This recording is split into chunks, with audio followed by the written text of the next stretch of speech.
እንዴት ናችሁ?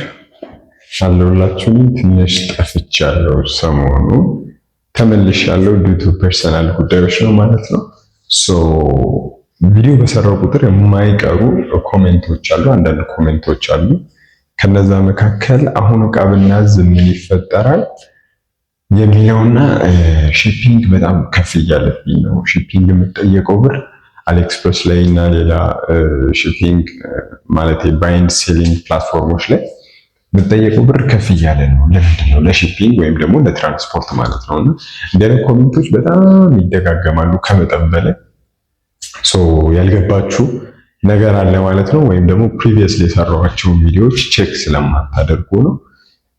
አሁን ላይ ኢትዮጵያ ሆናችሁ እኔም ፎሎ የኔ ሰብስክራይበር ከሆናችሁ ማዘዝ እንደሌለባችሁ በእርግጠኝነት ታውቃላችሁ ብዬ አስባለሁ። ያለውን የጉምሩክ ጉዳይ ዕቃ ማዘዝ እንደሌለባችሁ የተለያየ ነገር ትረዳላችሁ ብዬ አስዩም አደርጋለሁ። ቢኮዝ በዚህ ጉዳይ በጣም ብዙ ቪዲዮዎችን ሰርቻለሁ ማለት ነው።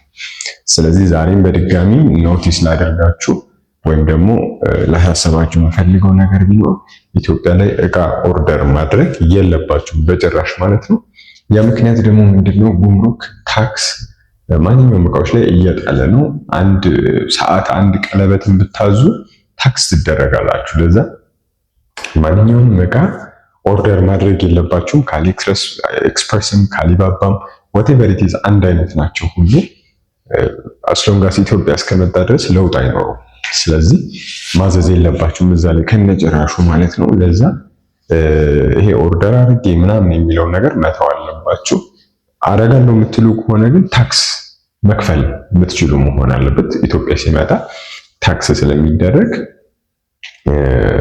ያንን ታክስ የመክፈል አቅም ካላችሁ ኦርደር ማድረግ ትችላላችሁ። አዘርዋይስ ግን ኦርደር ማድረግ የለባችሁ። የምትከፍሉት ፕራይስ ምንድነው? ታክስ አለ ፕላስ ደግሞ ይሄ የሺፒንግ ጉዳይ በጣም ሃይ ነው የሚሆነው። እንደምታውቁት አሁን አሊኤክስፕረስ በልክ ኦርደር ሲኖረው በጣም ብዙ እቃዎችን ከኢትዮጵያ ኦርደር ይደረግ ስለነበር አንድ ላይ ነው እነዛ እቃዎች ሺፕ ተደርጎ በኮንቴነር እና በካርጎ የሚመጡት ማለት ነው። ስለዚህ አሁን ሰው ኦርደር እያደረገ ስላልሆነ የእናንተ እቃ የሚመጣው እንዴት ነው? በዙሪያ ጥምጥም በሌላ ሀገሮች በመርከብ ሆኖ ወይም ደግሞ በፕሌን ካርጎዎች ነው የሚመጣው። ያ ደግሞ ሺፒንግ ፕራይሱ ኢንክሪዝ እንዲሆን ያደርገዋል። ስለዚህ ሺፒንግ $5 ዕቃ $30 እና $40 ሺፒንግ ብትጠየቁ ሊገርማችሁ አይገባም ማለት ነው። ዕቃ ለማዘዙ ይሻላል እዚሁ ሎካል ማርኬት ላይ ባለፈውም እንደነገርኳችሁ ፌስቡክ ማርኬት ፕሌስ፣ ጂጂ፣ አፍሮታይ ያሉ አይነት አሉ። እነዛን አፖቹን ኢንስቶል አድርጋችሁ እዚሁ ሎካል ማርኬት ላይ መግዛት ትችላላችሁ። ምክንያቱም ሃይ ኳሊቲ ዕቃ ያው እናንተ ቼክ አድርጋችሁ ቱቶሪያሎች አይታችሁ ኳሊቲ የሆነ ዕቃ መግዛት ትችላላችሁ። ለዛ ስለሆነ ከውጭ ብዙዎቻችን ሾፕ የምናደርገው። ከዛ በተረፈ ግን በጣም ብዙ ብር ሉዝ ልታደርጉ ስለምትችሉ በዚህ በታክስ እና በሺፒንግ ጉዳይ ያንን በዛ እንዘጋዋለን ማለት ነው። ስለዚህ አይ ሆፕ ክሊር ይሆንላችኋል ሲምፕል በሆነ ወይ ስላስረዳኋችሁ።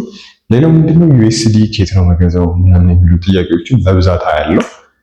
ዩኤስዲ በዚህ ሰዓት ኢትዮጵያ ላይ መገበያየት የኢትዮጵያ መንግስት ያወጣውን መግለጫ ከዚህ በፊት የለቀኩት ቪዲዮ አለ፣ ገብታችሁ እሱን ቼክ አድርጉት። በጣም ሲምፕል በሆነ ወይ ባለፈው የተለቀቀው መግለጫ ብሔራዊ ባንክ ያወጣውን ሲምፕሊፋይ አድርጌ ያወራሁበት ቪዲዮ አለ። እያንዳንዱ ያወጡትን ሩል እዛ ጋር ገልጫለሁ። ከዛ ጋር ገብታችሁ ቼክ ማድረግ ትችላላችሁ፣ ማየት ትችላላችሁ።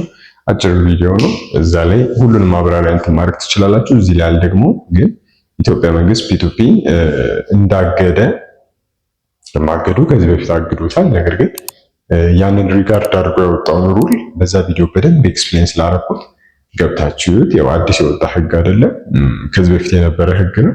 ነገር ግን እንደ አዲስ ሪማይንድ ለማድረግ አይነት አድርገው ያወጡት ሩል ስለሆነ ያንን በዛ ቪዲዮ ታገኛላችሁ ማለት ነው። ከዛ በተረፈ ፒቱፒ ሴፍ ስላልሆነ እዛ ላይ ትሬድ የምታደርጉ ዶላር የምትገዙና የምትሸጡ ሰዎች ጥንቃቄ ብታደርጉ እኔ ሪኮመንድ አረጋችኋለሁ። እንደሚለው ደግሞ የኢትዮጵያ ገቨርንመንት እና ናሽናል ባንክ ፔመንት ጌትዌዎች የሚያመቻች ከሆነ የተለያዩ ኦንላይን ስራዎችን ለመስራት ፔፓል አካውንት ከዚህ በፊት ለመክፈት በጣም የሚቸግሩ አካውንቶችን ለመክፈት በጣም ብዙ አክሰስ ስለሚፈጥር አይሆፕ በዛ ላይ ሰሞኑን ኒውስ ይኖራል። ያንን ኒውስ ሲወጣ ሼር ማድረጋችሁ ይሆናል። ከዛ በተረፈ ብዙ አዳዲስ ነገሮችን ይዤላችሁ ከዚህ በኋላ እመጣለሁ። ኮሜንት ላይ ፕሊዝ ሰፖርታችሁን አሳውቁኝ። እየጠፋው ነው አውቃለሁ፣ ግን አዳዲስ ነገሮችን ይዤ ወደ እናንተ ለመምጣት እሞክራለሁ። ሶል ነበርኩኝ ከቴሶል ቻናል። ጥያቄዎች ካላችሁ ፕሊዝ ጠይቁ። በሾፒንግ ዙሪያ ሼር እንዳደርጋችሁ የምትፈልጉት ነገር ካለ ቱቶሪያል እንድሰራላችሁ የምትፈልጉት እና ከዚህ ከዲጂታል ፕላትፎርም እና ፔመንት ጌትዌዎች ጋር የተያያዘ ማወቅ የምትፈልጉት ነገር ካለ ሌት ሚ ኖ፣ ኮሜንት ላይ ጻፉልኝ። ሰፖርታችሁን ማሳዩ ማለት ነው። በቀጣይ ቪዲዮ ደግሞ እንገናኛለን። እንዳልኳችሁ በተሻሉ ነገሮች መመጣ ይሆናል በዚህ በአጭር ጊዜያት ውስጥ። እስከዛው ድረስ ቸር ሰንብቱልኝ እያልኩኝ ሶል ነበርኩኝ ከቴሶል ቻው።